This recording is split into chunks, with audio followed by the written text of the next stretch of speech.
तस्मै श्रीगुरवे नमः। નમસ્કાર બાળકો, શ્રી સંસ્કાર પ્રાથમિક શાળા ઓનલાઈન એજ્યુકેશનમાં આપ સૌનું હાર્દિક સ્વાગત છે। ધોરણ 3 માં ગુજરાતી પાઠ કયો આપણે ચાલી રહ્યો હતો? એક છલાંગે દરિયો કૂદો, પાઠ 7મો। તો એની અંદર ભાગ 2 માં ચાલો ગાઈએ ગીતડું। તો તમે બધાને હવે તો સરસ મજાનું આ ગીત ગાતા આવડી ગયું હશે। લંકા તારી સળગી ગઈ, તો તમે ગાજો। રમો છોટા હનુમાન।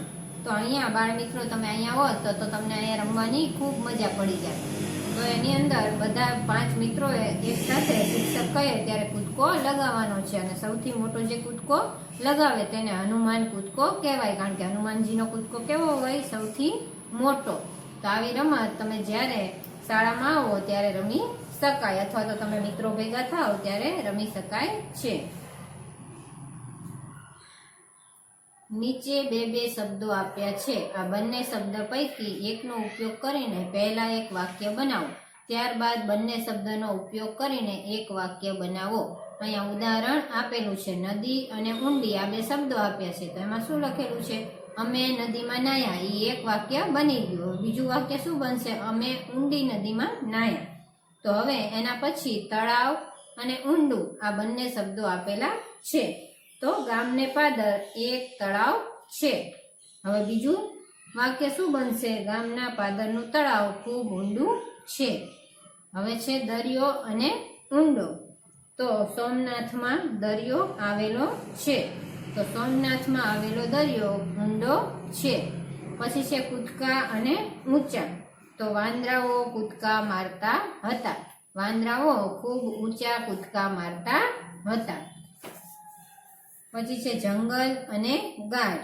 તો ગિરનારમાં જંગલ આવેલું છે। પછી બીજું વાક્ય શું બનશે? ગિરનારમાં ગાઢ જંગલ આવેલું છે। હવે લાંબો અને ખૂબ। તો પ્રાણી સંગ્રહાલયમાં અમે લાંબો અજગર જોયો। તો બીજું વાક્ય બનશે, પ્રાણી સંગ્રહાલયમાં અમે ખૂબ લાંબો અજગર જોયો। પછી છે દૂર અને તો ગામડું દૂર છે। પછી બીજું વાક્ય બનશે, ગામડું દૂર છે અને તેનો રસ્તો કાચો છે। પછી છે છત્રી અને ધોધમાર। તો અમે છત્રી લઈને ચોમાસામાં બહાર ગયા, અને બીજું વાક્ય શું બનશે? અમે ચોમાસામાં છત્રી લઈને બહાર ગયા અને ધોધમાર વરસાદ પડ્યો। હવે અહીંયા અશોક વાટિકાની અંદર સીતા માતા દુઃખી દેખાઈ રહ્યા છે આ ચિત્રની અંદર, અને હનુમાનજી તેમને પ્રણામ કરી રહ્યા છે। અહીંયા સુંદર મજાનું એક ગીત ભજનના રૂપમાં રહેલું છે, તે જોઈએ। હનુમાનજી દેજો સંદેશો મારા રામને, એટલું કેજો મારા રામને। હનુમાનજી દેજો સંદેશો મારા રામને, અશોકવનમાં ઝૂરી રહી છું, રામના વિયોગની વેદના સહું છું। વેલા મોકલજો મારા રામને, હનુમાનજી દેજો સંદેશો મારા રામને। લંકાની નગરી તો સોને મઢેલી, રાક્ષસોની ભૂમિ છે દગા ભરેલી, એવું કેજો મારા રામને, હનુમાનજી દેજો સંદેશો મારા રામને। લંકાની નગરીનો રાજા રાવણ છે, 10 એના મસ્તક ને 20 એના હાથ છે। ચેતાવી દેજો મારા રામને, હનુમાનજી દેજો સંદેશો મારા રામને। તો તમે પણ બાળ મિત્રો આ સુંદર મજાનું ભજન તૈયાર કરજો। તો અહીંયા રામના વિયોગમાં સીતા ખૂબ દુઃખી છે। શું કે છે? આખી લંકા સોનાથી મઢેલી સુંદર મજાની છે, પણ અહીંયા ખૂબ ઘણા બધા રાક્ષસો રહેલા છે, જે કેવા છે? કપટી છે। એવું મારા રામને તમે સંદેશો આપી દેજો। અને આ લંકાની નગરી જે છે એ સોનાની નગરી લંકા છે, એનો રાજા કોણ છે? રાવણ છે। અને એ કેવો છે? તો કે ભયંકર છે, એના 10 માથા અને 20 હાથવાળો આ રાવણ છે. તો એવું તમે મારા રામને ચેતાવી દેજો અને હનુમાનજી મારો આટલો સંદેશો તમે આપી દેજો, એવું સીતા માતા આ ગીતમાં હનુમાનજીને કહે છે. ગીતમાં આવતા શબ્દોને નીચેના કોઠામાં લખો. માણસનું નામ, સ્થળ અને ક્રિયા. તો માણસનું નામ, આ બધી જ વસ્તુ અહીંયા કોણ કે છે? સીતા માતા જ કે છે. એટલે માણસનું નામ છે ત્યાં બધી જગ્યાએ તમારે સીતા માતા લખી નાખવાનું. હવે સ્થળ કઈ જગ્યાએ છે?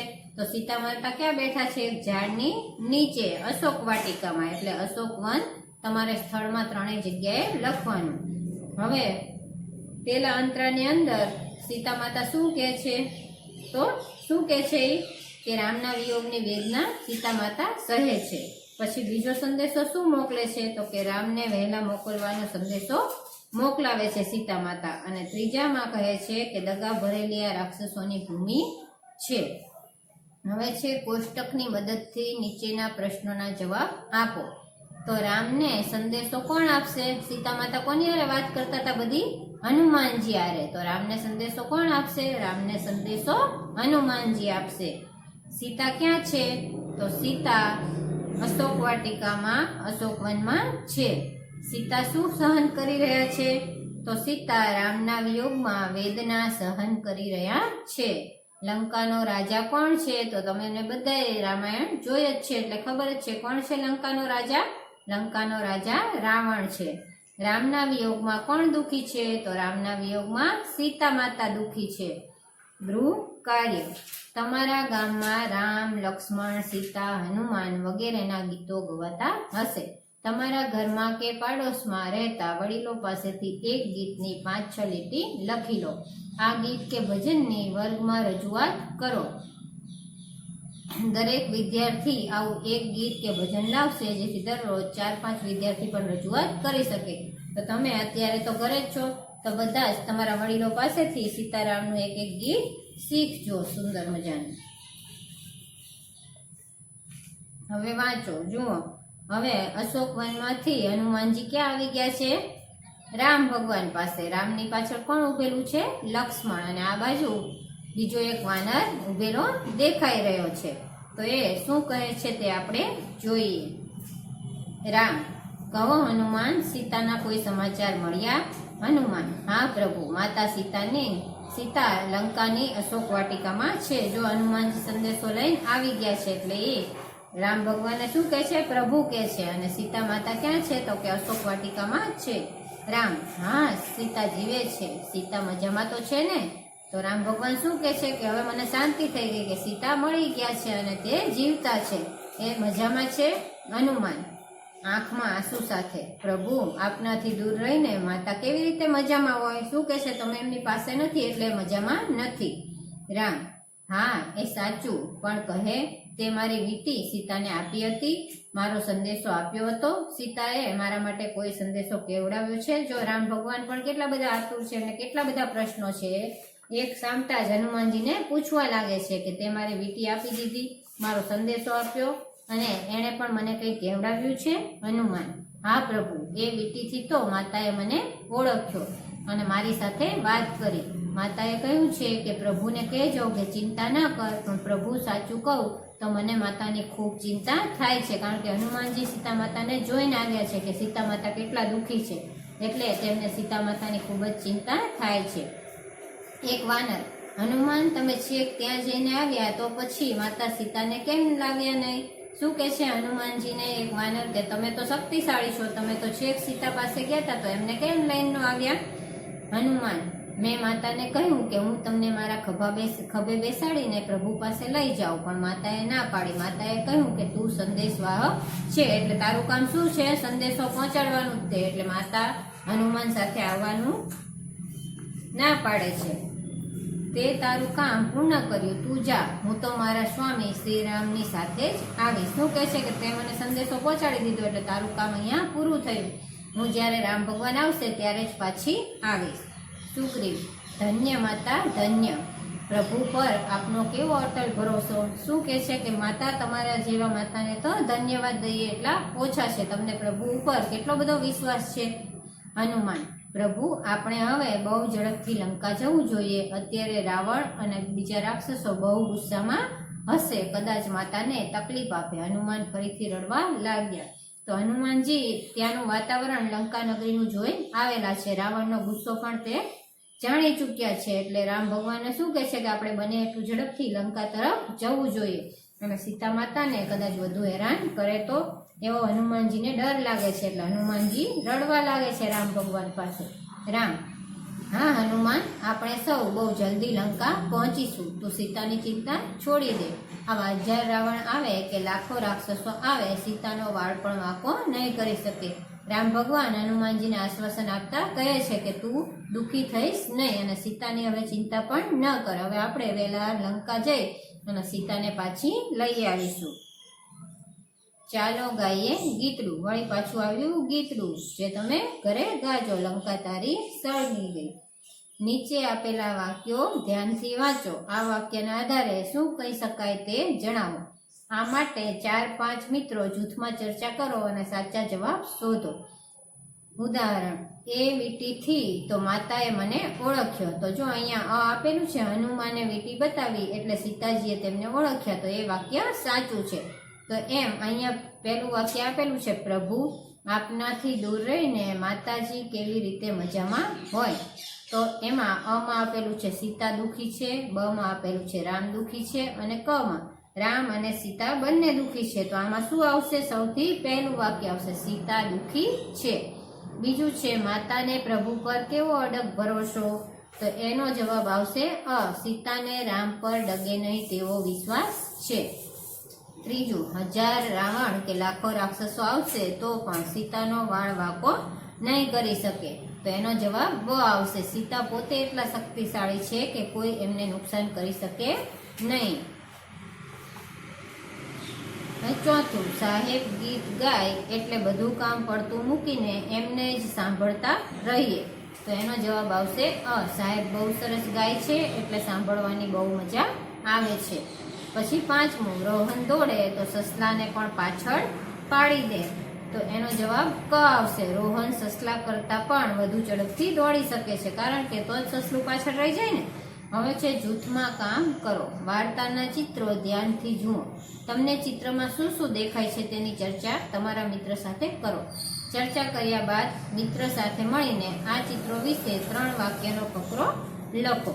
તો અહીંયા તમે આ વાર્તા આપણે જોઈ ગયા ને આગળ, એમાં તમને શું દેખાતું હતું ચિત્રમાં? તો રામ, લક્ષ્મણ, હનુમાન અને એક વાનર અથવા તો સુગ્રીવ છે. પછી છે રામ હનુમાનને સીતાના સમાચાર પૂછે છે. હનુમાન સીતાના સમાચાર રામને આપે છે.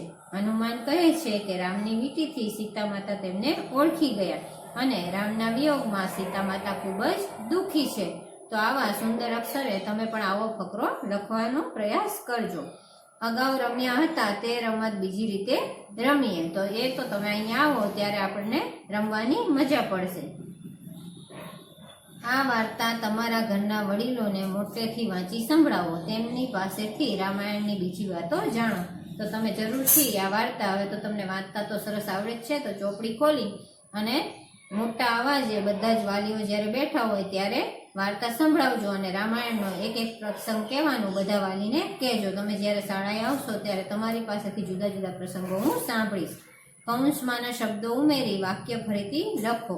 બતક માતાએ ઈંડા મૂક્યા. તો હવે અહીંયા 5 છે એ આની અંદર આ વાક્યમાં ઉમેરવાનું છે. તો ક્યાં ઉમેરશું આપણે?